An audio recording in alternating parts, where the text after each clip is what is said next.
Okay, hello everyone. This is CounterYolo, playing as Ricky Fury at the moment, talking more about survivability in Star Trek Online. And in this video, I'll be going over what my current Polaron build is inside of the game. Now, as you all have noticed, the ship did change a little bit. I'm not actually going to explain in this video as to why it did. If y'all watch the video that'll be coming out Saturday evening or Sunday morning, in which I talk about the 5 general types of beam tanks inside of the game, I will go in more specifics over why this tank is very, very strong. Yeah, I've been doing a lot of research into that, so when that comes out in a couple of days, feel free to watch it and give me some comments on it. I'm going to go over the 5 different types of tanks, pros and cons of each one, and going forward with that. Now, as I talked about in my last Polaron tank video, there are 6 different types of energy.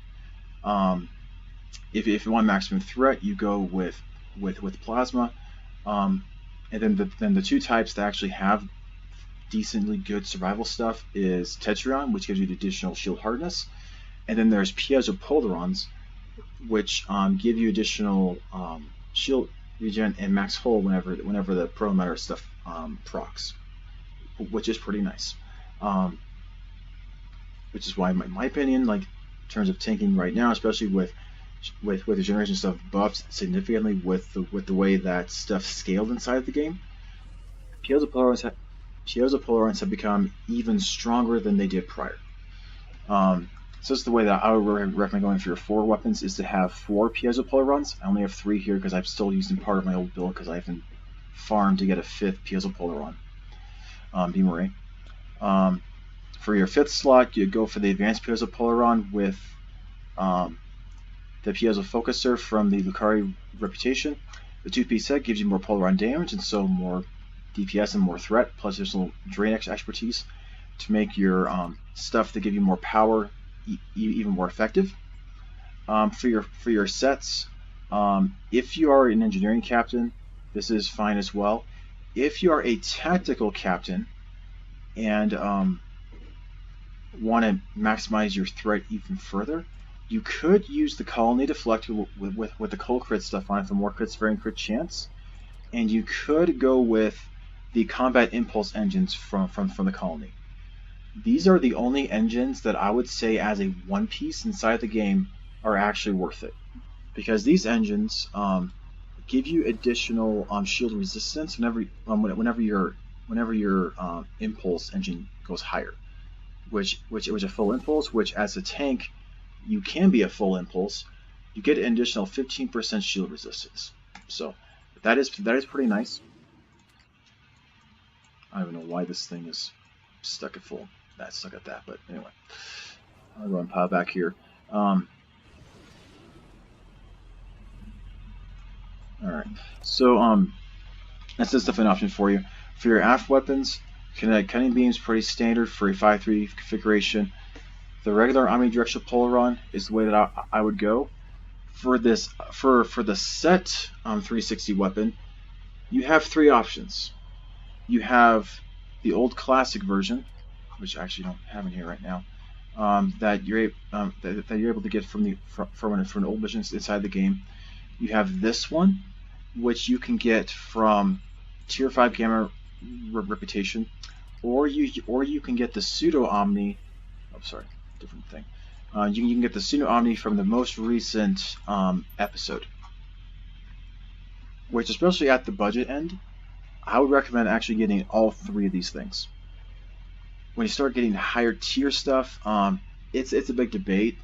Well, I can already see it as being a big debate as to whether you want the Polaron torpedo. I personally don't like it. It has a pretty long recharge time. I can see potentially working if you're going to add the duty officer that adds as a potential taunt to your torpedoes. Then I could see this working. If you don't have that duty officer, I would not suggest you using this torpedo at the mid and high end builds. But this 2-piece set here, Morphogenic plus this Energy 360, gives you a 15% reduction to beam fire will, which is really the important thing in here. Essentially also torpedo spread 3, but it's really beam fire will, which is the one that you're basically going to be using for your tank builds. That's extremely strong.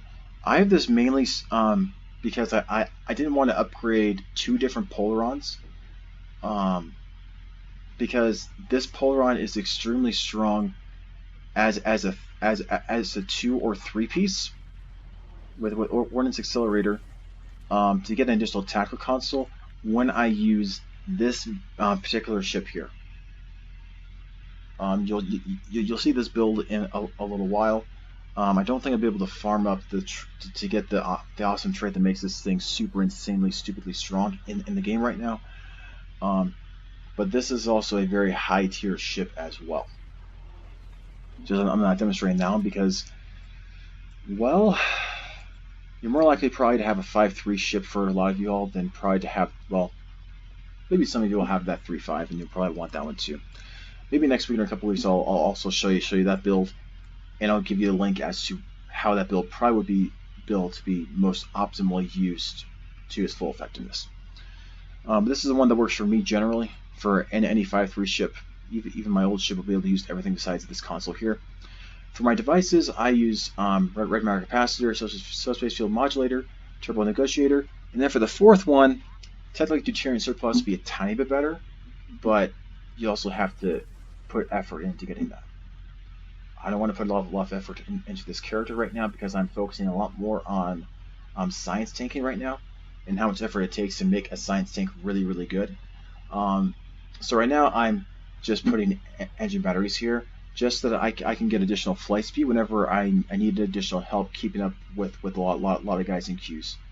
Just because I did have to pull from impulse expertise in order to get some stuff in some other parts inside of space stuff to make myself a better tank overall to be able to survive better. This helps to compensate for that a little bit. For my general consoles, this perimeter field projector is the best survival console in the entire game.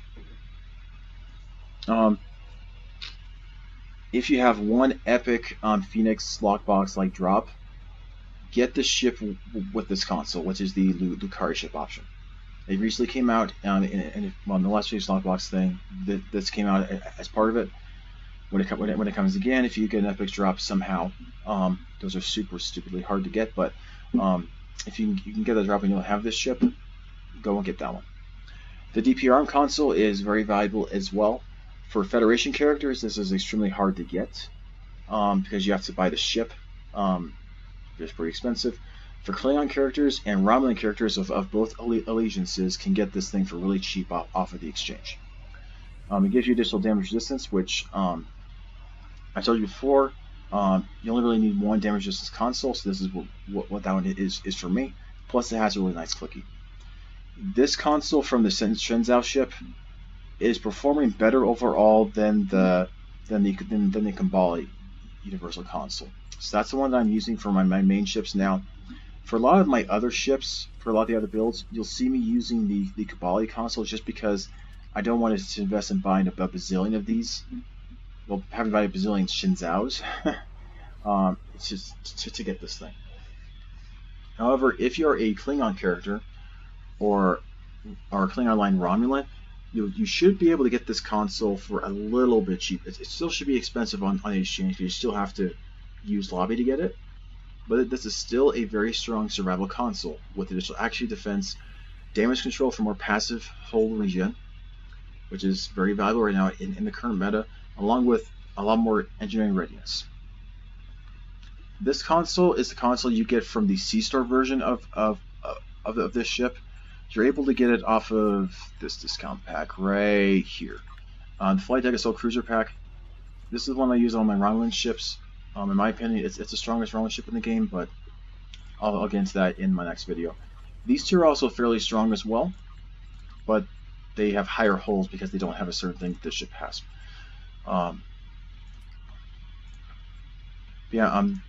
what this console does is that it does a 10 kilometer confuse, and it also forces the target that you target with this thing to attack its allies for 11 seconds.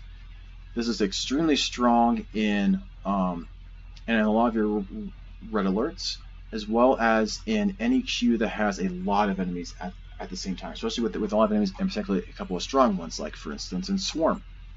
You can easily use this thing against the Hive ship whenever it appears. You can target it right where it has a lot of fighters, and boom, it's stuck attacking its fighters, and its fighters potentially attack the big ship too. So it'll allow you to kill that ship a little bit easier. I'm still using, obviously, with this weapon here. I'm using this for its 2 pieces, as well as it does the same amount of Polaron damage as the normal tactical console would actually be doing. I'm still using binaural infusion circuits for hull capacity and control expertise, along with its crit severity. However, I'm no longer using this one anymore. Instead of this one, I am using hostile acquisition now. Reason is because it does still give control expertise. Crit severity, it's still nice on this thing, but I'm already getting crit chance with energy weapons off of the IFF manipulator. So it's really just a 3% crit severity reduction, which overall isn't the worst thing in the world. But instead of the turn rate, I'm getting additional accuracy. Because enemies have been buffed significantly in the recent expansion, having more accuracy is very, very important. So along with that, my base accuracy now is 65 with this thing and with this console here. Which means, like, when I'm using attack or beam firewall 1 and I'm losing 50 accuracy, I'm not going into negative accuracy and giving the enemy additional defense to dodge my stuff. So that is very, very nice, and especially in PvP, I could definitely see a lot of current PvP builds using this thing, not only for the accuracy boost, but also because of the activatable, which is a 5-second hold, and then a 10-second damage resistance reduction and damage reduction afterwards. You lose 50 all damage resistance, and you lose 33 all damage, or a third of your overall damage. As I mentioned before, like, my damage resistance is decently high, but even so, like, before Honor Dead comes in, this is a very significant damage resistance reduction to your ship. For a lot of your ships, you'll find that aren't tanks, this will reduce it to 0, or negative damage resistance that a lot of ships will have. So yeah, it is very powerful. So definitely one to consider. This is also really, really cheap on the exchange as well. This is only like around like 600 to 700,000 energy credits on the exchange. So if you want a cheap console for control expertise and accuracy, and a good clicky, go and get this console right now. Very, very cheap, very, very good. Alright, now for my tactical consoles, this first one is Morphogenic Matrix Controller. You get it from the home mission. Basically, it's a tactical console that has a little bit less Polaron damage, but it has a 10% power cost reduction. So what that basically means for us is that in my old build, I would have Supremacy for additional power levels combined with the Plasmonic Leech. So now with this tactical console here, you only need one of those two things in your build to be effective. So especially when I go with a budget build, Polaron build, I'll have the Plasmonic Leech plus this thing, and I won't have the Supremacy trait on there because I'm not actually going to need it at all. Plus, that ship also costs quite a bit in order to get. So I have that console here instead of Plasmonic Leech because that just overall gives me more damage. Plus, I have 3 tactical locators that are Polaron. I don't care about hanger pets, so I just have the very basic one here. These guys have pretty good survival, considering that you actually launch 3 fighters. As you see, I have 6 fighters here. Those fighters should look pretty similar to the Suibon ships that you saw in Star Trek Enterprise, because that's what they are. Alright, so sorry, let's back to this thing here. In terms of, actually, we'll go to skills first. Most of this has not changed. In my last build, I went over why I chose certain things. The changes comes to right here. So I do still have 3 points of plated, on plating. Instead of the last points in shield and weapon specialization and amplification, I've taken those and put them on shield regeneration and damage control. Because that passive hull and shield regeneration is what's been buffed the most with the scaling inside of the game. So in order to have comparable tankiness besides the one-shot crits that enemies are doing right now, this allows you to stay alive a lot longer. In terms of these things here, they're all still about the same. If you're an engineering beam tank, go for shield pen. If you are a tactical beam tank, go for hull pen. For tactical beam tanks, you're already going to be doing a whole lot of damage, and the shields are going to get shredded through a lot really easily. And engineering tanks can't shred through shields as well, and so they get close to comparable threat generation. Having shield pen's better for them. If you're a tactical captain, hull pen is much better overall. Other than that, basically everything else is basically the same for skills. Specializations, Miracle Worker Pilot's the way to go. Instead of like my old build had Pilot Strategist, Miracle Worker just performed much better. Especially when you get to tier 4 and you get overestimation, which is a slightly nerfed version of the Strategist Logistical Support 3. Logistical Support 1 is basically the same as Miracle Worker tier 4, except the tier 4 stuff here does space as well as ground, instead of just space for those two. Going for just space only, Miracle Worker Pilot is the way to go. Otherwise, Miracle Worker Command is a very strong option for any type of tank, whether it's engineer, tactical, or science tanking with beams or science/torpedo stuff. Both very strong.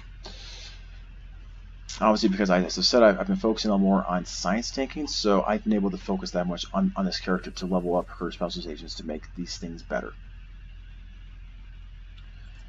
Okay, let's go for stations now.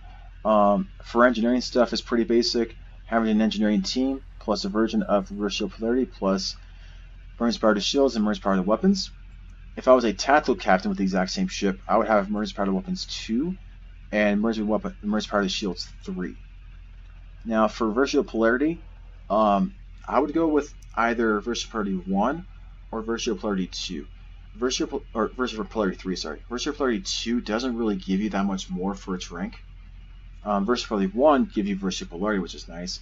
And reverse shield polarity 3 basically gives you invincible shields. To put it in simple terms. So that's why I've chosen those ones. For the rest of these slots, I wanted this Command Universal to be another science, because CounterYolo is very important for tanking and threat generation. Plus, it clumps the enemies up, and so it's easier to use your Beamfire Will in your 250-degree arc to hit them all really easily. Because of the way that damage has scaled inside the game, Attack Power and Delta is extremely valuable right now. When you combine this with extra duty officers that add threat generation to this ability, you're able to have this thing add a ton of threat generation that you wouldn't be able to get otherwise inside of the game. Hopefully, one of my wishes later is that Cryptic will give us more options to enhance threat generation, or to make our threat generation be lower for those who don't want to be a tank. But that's kind of a wish list for a later day. Having 2 Beamfire Wills is really nice. If you went for the cheap option with the 2-piece bonus, you got some duty officers, you might be able to get away with just 1. But having 2 isn't the worst thing either. It's just that you have some cooldown stuff for free time that isn't the greatest, but anyway.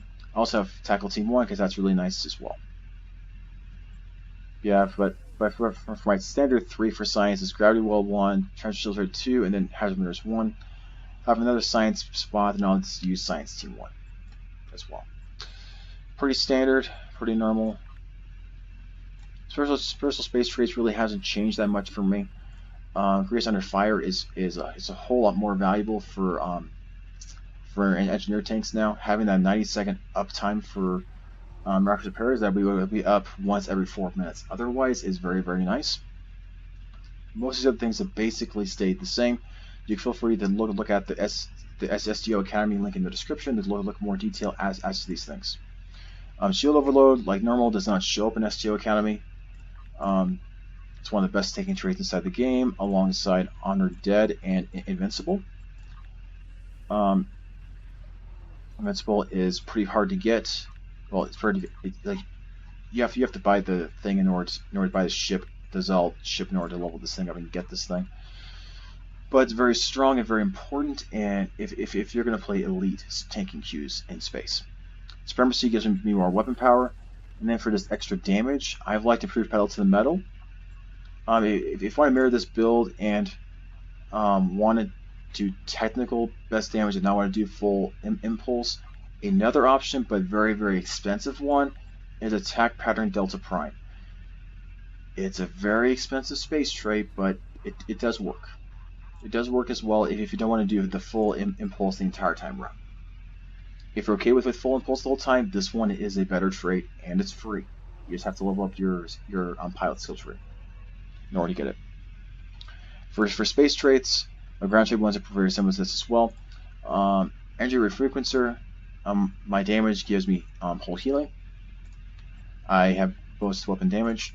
Also from that tier 4 in Gamma Reputation, additional shield resistance.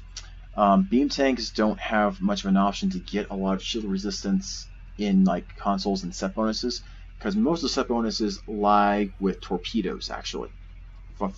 Funny enough. So, which if you're doing a beam tank build, you're not going to have torpedoes, or if you already have torpedoes, it's going to be 1, and that's if it enhances your damage on your other weapons. Having this additional damage resistance as your hull decreases is also fairly significant whenever your hull gets really low. However, this is an alternate option. And by the way, this alternate option is a bonus all damage, not just a regular damage. This is a bonus all damage resistance, which is one that scales up to 100%. This last one, Automatic Perimeter Conduits. This one's actually very, very strong in advanced and elite queues for survival, simply because enemies are critting very, very frequently now. And not only critting, but they can crit for insanely high numbers. There have been times that I was critted for 200,000 damage post resists on my ship, which my ship can get up between 150 and 180,000 whole, well, including temporary hit points with like your additional healings and like your threat termination stuff, giving you a potentially additional 50% bonus temporary hit points on it. The fact that normal crits in normal queues can one-shot me is kind of unfair in the game right now. But assuming that the critical hit doesn't kill you, it's not like a super insane one, you get additional shield regen and hull regen, which is basically a slightly less version of a normal piezo Polaron proc from a weapon inside of the game. And with a 15-second uptime with a 30-second total time, including 50-second between there, is basically you can potentially have this 15 on and 15 off. So you can potentially have this up half the time whenever you're fighting enemies. So it's a really nice survival ability as well. For active reputation, there's 6 of them in the game right now. I don't like using Tetron Cascade because I'm close to the enemies within this 3-kilometer radius most of the time. I'm gonna get hit if this is being used, and in a lot of queues fighting the really big bad guys, I'm getting hit a lot, which is annoying because instead of attacking the enemy, I'm attacking my friends that are attacking the enemy. So a little unfortunate, but if you have all 5 ones, don't do the Tetrion one. The other 4 are pretty good. These 4 are pretty good for damage / survival. This one is good for either buffing your gravity well, or if you really need to get out in a pinch, it does give you a 5-second cloak on any ship in the game. I think that's about it, honestly, for my current build for Polaron tanking. As I think I might have mentioned before, this Saturday evening / Sunday morning, I'll be putting up another video going over my opinion what the 5 tiers of beam tanks that exist inside of the game, and the top 1 to 2 in each one of those categories for you to go for. This particular ship does fall into one of those categories, so I will be going over that in that video. So feel free to look forward to that in a couple of days. If you're watching this video after Sunday, the link for that video will also be in the description of this video as well. So alright, thank you all for watching today, and enjoy the rest of your day.